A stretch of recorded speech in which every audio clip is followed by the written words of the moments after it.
My name is Daniel. I'm 34 years old.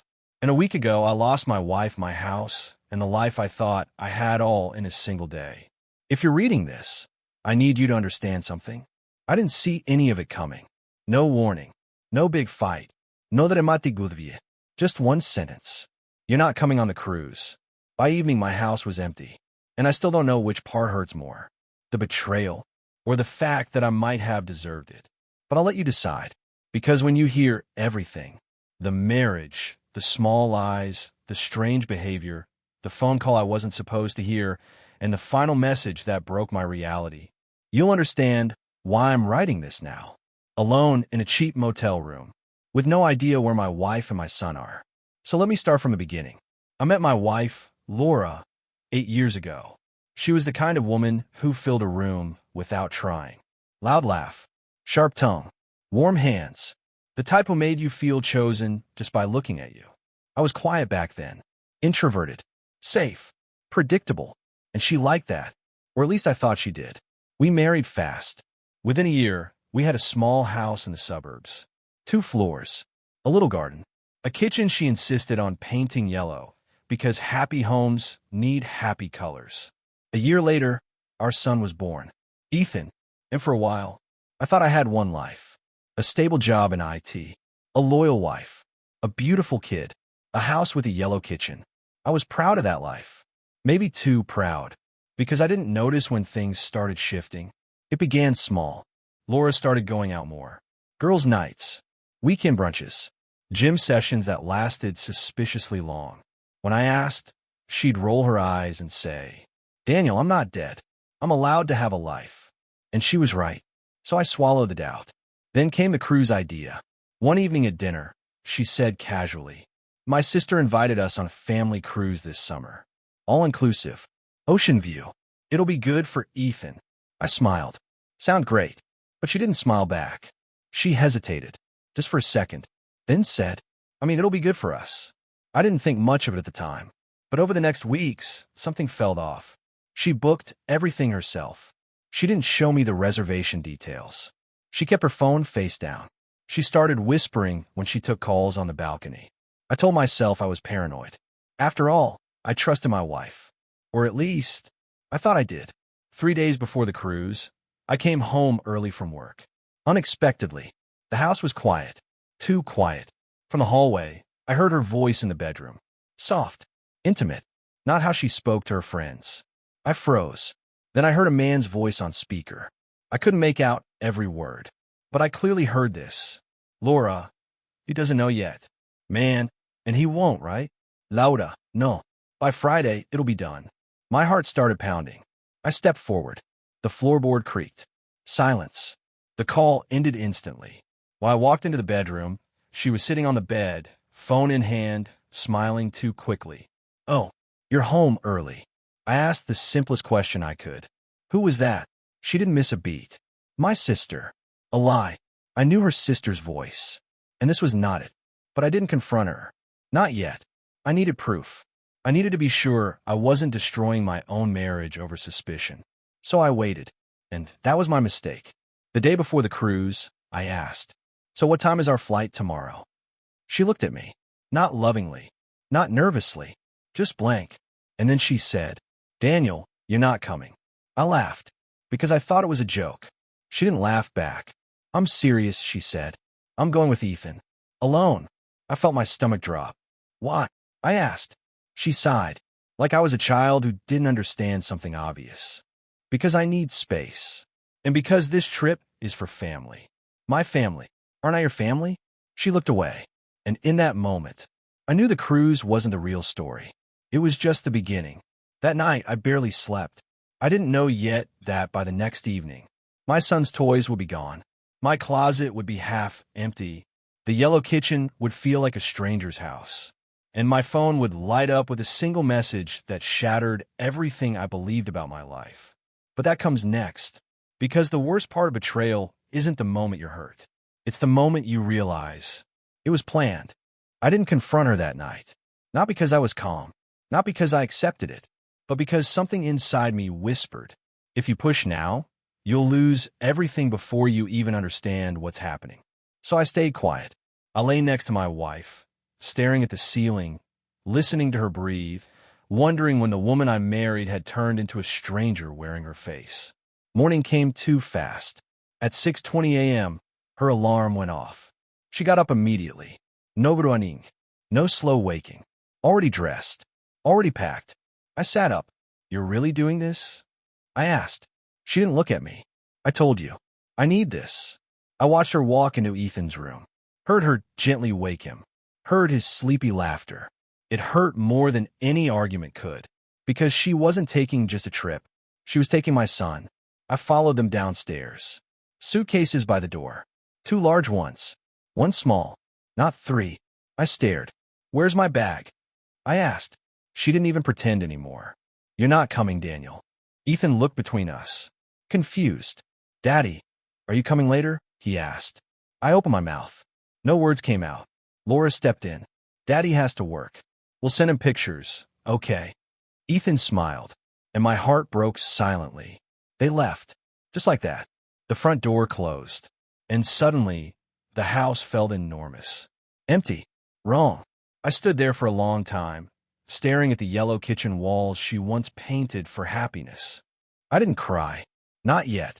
I told myself, she just needs space. She'll come back. This isn't the end. I wanted to believe that. So I started cleaning. I needed something to do with my hands. That's when I noticed the first missing thing. The hallway closet. Half the coat's gone. Her shoes missing. Ethan's backpack gone. I opened the bedroom wardrobe. Empty hangers. Drawers cleared out. My chest tightened. This wasn't a trip. This was a move. I sat on the bed and tried to call her. Straight to voicemail. Again. Voicemail. I sent a text. "Please call me. We need to talk." No reply. At 11:43 a.m., my phone rang. Unknown number. I almost ignored it, but something told me to answer. "Mr. Carter," a woman's voice said. "Yes. This is your bank. We're calling to confirm a property ownership transfer initiated this morning." I didn't understand the words at first. "I'm sorry, what?" "The deed for your house was submitted for transfer. We need to verify your identity to finalize the process." My throat went dry. "Transfer to who?" "I'm not authorized to disclose that information until verification," she said calmly. "Did you authorize this request?" I couldn't breathe. "No," I said. "I didn't." There was a pause. Then, "Mr. Carter, you need to come to the branch immediately." I drove like I didn't remember how I got there. My mind replayed every moment of the past months. Her secret calls, her late nights, the cruise, the lie. At the bank, they sat me down in a small office. They showed me documents. My name, my signature. Only, I hadn't signed them. At least not that I remembered. But the signature looked like mine. Perfectly. Too perfectly. The transfer had been scheduled weeks ago. Weeks. I left the bank shaking. I sat in my car. And finally, I cried. Not loud. Not dramatic. Just silent tears of a man realizing. My wife didn't leave this morning. She'd been leaving for a long time. When I got home, there was a single envelope on the kitchen table. White. Clean. Intentional. My name on it. Inside was a short note in Laura's handwriting. "No greeting. No apology." Just 6 words. "Don't try to find us. Please." And underneath the note, a printed boarding pass. 1 seat. Not mine. That's when I knew. The cruise was never a vacation. It was an exit. And I was the only one who didn't know the plan. I didn't sleep that night. I sat in the yellow kitchen with the note in my hand, reading the same 6 words again and again. "Don't try to find us. Please." Not "I'm sorry." Not "I'll explain." Just a request. Almost a warning. At 3 a.m., I made a decision. If she wanted to disappear, fine. But she took my son, and I wasn't going to just accept that. So I started where any normal person would. Her laptop. It was still in the bedroom. Closed. Sitting neatly on her side of the desk. She forgot it. Or maybe she left it on purpose. I opened it. Password protected. Of course. I tried the obvious. Our anniversary. Ethan's birthday. Her mother's name. Wrong. Wrong. Wrong. On the 4th try, I entered something I almost didn't. The name of our street. Enter. The desktop opened. My stomach dropped. Because she never used our street name as a password. Which meant she changed it recently. Her email was still logged in. Dozens of unread messages. Most normal. Shopping. School newsletters. Ads. Until I saw one subject line. Final confirmation. Cruise itinerary attached. I clicked it. The booking was under her name. And another name. A man's name. I won't write it here. But I didn't recognize it. Not a relative. Not a friend. Not anyone from her family. The room felt suddenly cold. Before I could think further, the doorbell rang. I jumped. Who rings a doorbell at 7 a.m. on a Saturday? I opened the door. It was our neighbor, Mrs. Franklin. Late 50s. Always gardening. Always watching. She looked nervous. "Daniel," she said quietly, "I thought you should know. I saw something strange yesterday." My heart raced. "What?" She glanced around, as if worried someone might hear. Thursday night, around 9 p.m., a man came. I've never seen him before. He parked 2 houses down and walked here. He stayed about an hour, then left with a suitcase. A suitcase. Not 3. Just 1. I swallowed hard. What did he look like? She described him. Tall. Dark jacket. Cap pulled low. Not enough to identify, but enough to confirm. I wasn't imagining things. After she left, I went back inside. I searched deeper in the laptop. Downloads folder. A PDF file. Separation agreement draft. My hand shook opening it. Legal language. Custody. Property division. My name typed neatly. Her name. And the same unknown man's name listed as legal representative for Mrs. Carter. Not a lawyer's firm. Just a name. That's when I realized something worse than cheating. This wasn't emotional. This wasn't impulsive. This was structured. Organized. Planned. Someone had been guiding her. Helping her. And I had no idea who. At noon, my phone buzzed. A new email. From an address I didn't recognize. No name. Just letters. The subject line said, "Stop looking. You'll only hurt Ethan. No greeting. No signature. Just one more line. Some truths are heavier than betrayal." I stared at the screen for a long time. Because suddenly, the story changed. This wasn't just my wife leaving me. This felt like something I didn't understand yet. Something bigger than our marriage. Something that made her erase herself. Erase our home. Erase me. And for the first time, a thought entered my mind that terrified me more than losing her. What if she didn't leave because she wanted to, but because she had to? I held the boarding pass between my fingers like it might burn me. Port, Miami. Cruise line, Ocean Crown. Departure, today, 5 p.m. She hadn't gone yet. That meant I still had a chance. I booked the next flight out. No lagi. No plan. Just my wallet, my phone, and a single purpose. Find my son. Find my wife. Find out why my life was quietly erased. At the airport, I stared at crowds of smiling families in vacation clothes. I wanted to scream at them. Don't you know how easily everything can disappear? On the plane, I opened the email again. Some truths are heavier than betrayal. I kept repeating it in my mind. What truth? About her? About me? About us? Miami was hot and bright and loud. I took a taxi straight to the port. The Ocean Crown stood there, massive, shining, unreal. Thousands of people boarding. Music, laughter, announcements. And somewhere in that crowd, my son. I pushed through lines, scanning faces. Parents, kids, suitcases. No Laura, no Isen. I went to the ticket desk. Hi, I said, trying to sound calm. My wife and son are boarding today. I need to speak to them. Family emergency. The woman typed. Name. I gave it. She frowned. Mr. Carter. I see one passenger under that booking. One. Yes. Mrs. Carter. Single adult traveler. No child registered. My vision blurred. No child? That's impossible. I'm sorry, sir. There is no minor listed. I stepped aside, shaking. She didn't take Ethan on the cruise. Then where was he? And why say he was coming? My phone rang. Unknown number again. I answered instantly. A man's voice this time. Calm. Controlled. Daniel, he said. You're at the port. It wasn't a question. My blood ran cold. Who are you? A quiet chuckle. Someone trying to prevent damage. Where's my son? I shouted. A pause. Then, safe. Safer than with you. I wanted to jump through the phone. What the hell does that mean?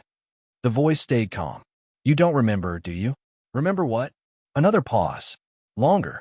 Then he said, Your son isn't biologically yours. The world tilted.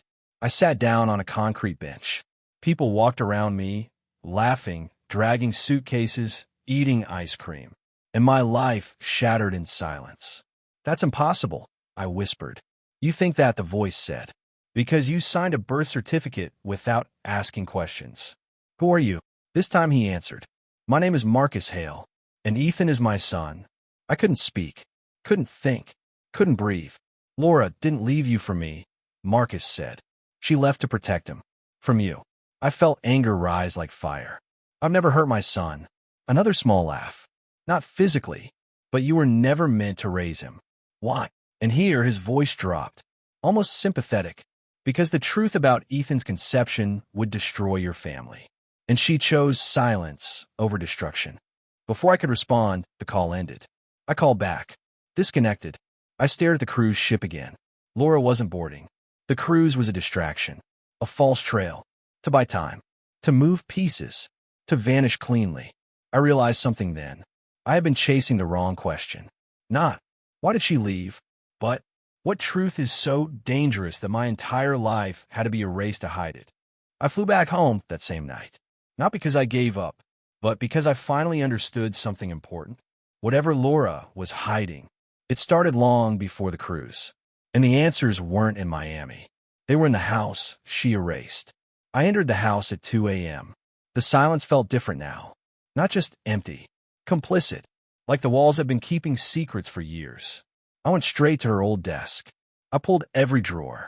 Receipts, pens, old photos, nothing useful, until I remembered something small. Years ago, when we moved in, Laura joked, "Every house needs one secret." Then she knocked lightly on the wall behind the wardrobe. I thought she was being playful.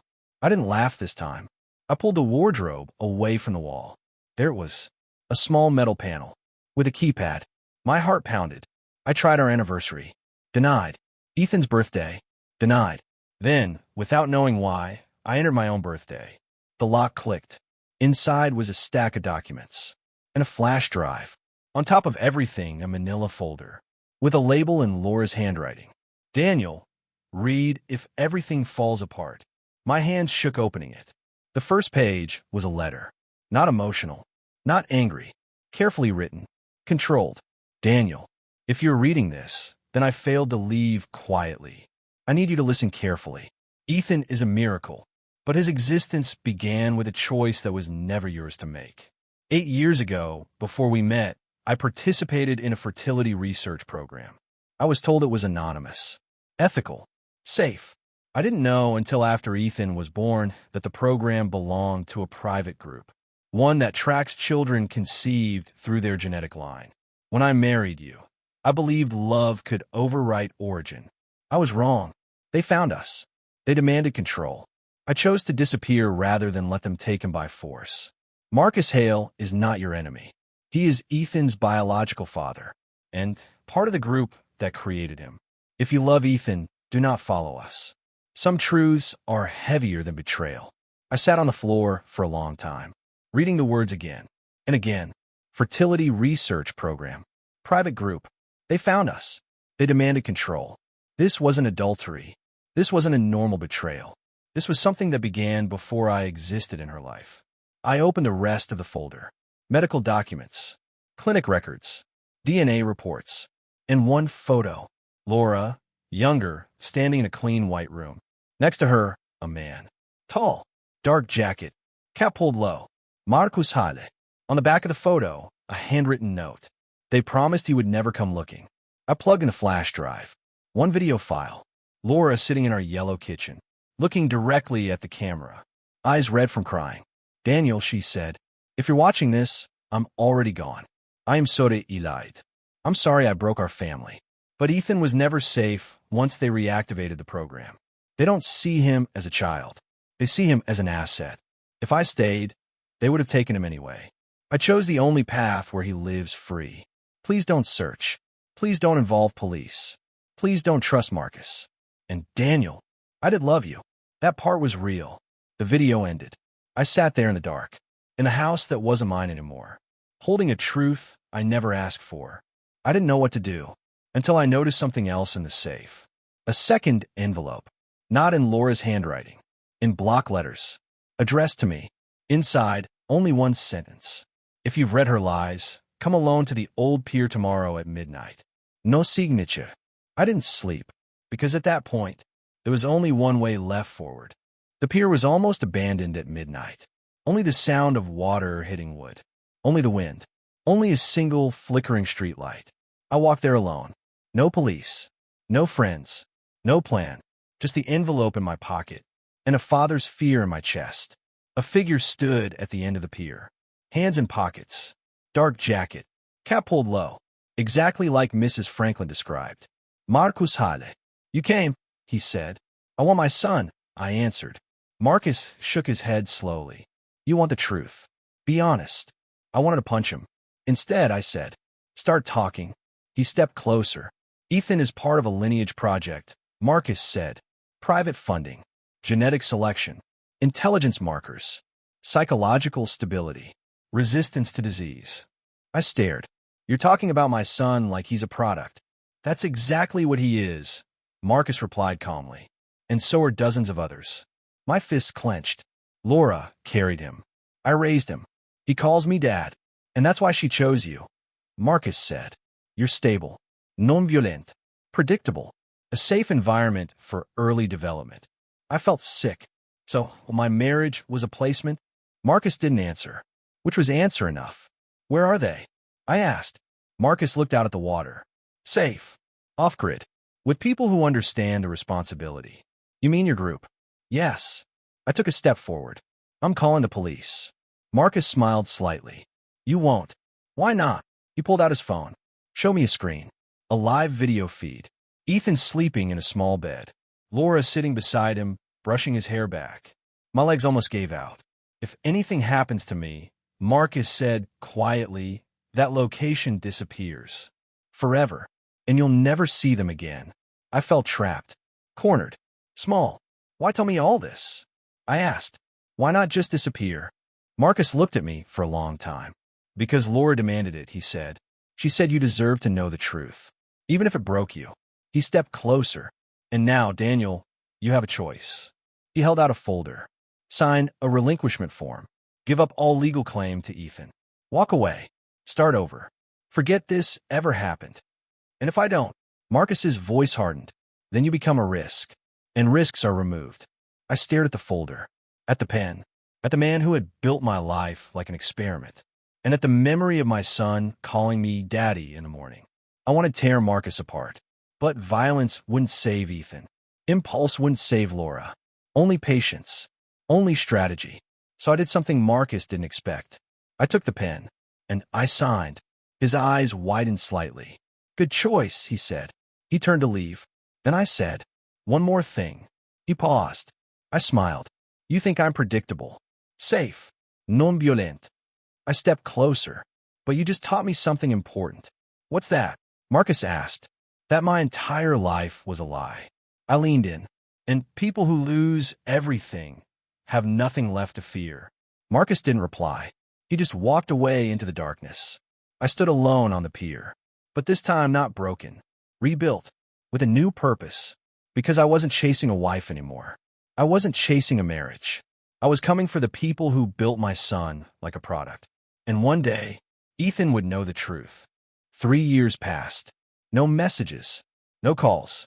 No sightings. Laura was a ghost. Ethan was a memory. Marcus was a shadow that lived in the back of my mind. But I didn't walk away. Not really. I sold what was left. Changed cities. Changed jobs. Changed the way I lived. I stopped being the quiet, predictable man Laura had chosen. I learned law, digital tracing, private networks, off-grid communication systems. I made contacts, journalists, hackers, people who hunted organizations that didn't officially exist, people who knew how to pull ghosts back into daylight. For 3 years, I followed fragments, clinic names that vanished overnight, shell companies, medical patents filed under false identities, encrypted forums where men like Marcus spoke about lineage outcomes and next-phase children. It was real. The group existed, and they were still operating. Then one night, an email arrived. No subject line. No name. Just coordinates. In a single sentence. Ethan asked about you.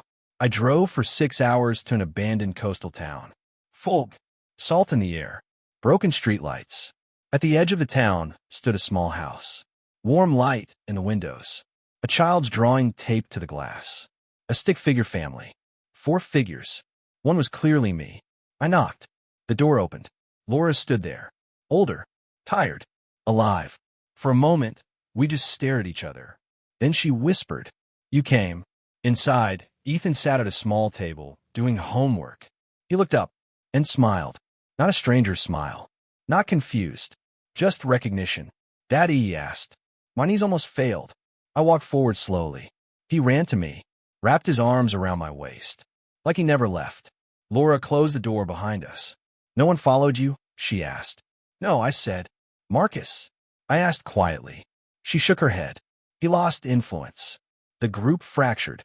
Too many internal wars. Too many people asking questions." She looked at me. I waited until it was safe. I looked down at Ethan, at the boy I raised, the boy they called an asset, the boy who only knew one thing for sure, who his father was. That night, we talked until sunrise. No lies, no omissions, just truth. Raw, heavy, human. In the morning, Laura said, "I can't undo what I did, but I never stopped loving you." I looked at her, the woman who destroyed my life, and saved my son from becoming property. "I don't know what we are," I said, "but I know who I am." I packed a small bag. Ethan watched. "Are we going somewhere?" he asked. "Yes," I said. "Where?" "Home." Because in the end, fatherhood wasn't biology. It wasn't paperwork. It wasn't genetics. It was the choice to walk through hell and still show up. And this time, no one was taking my family away again.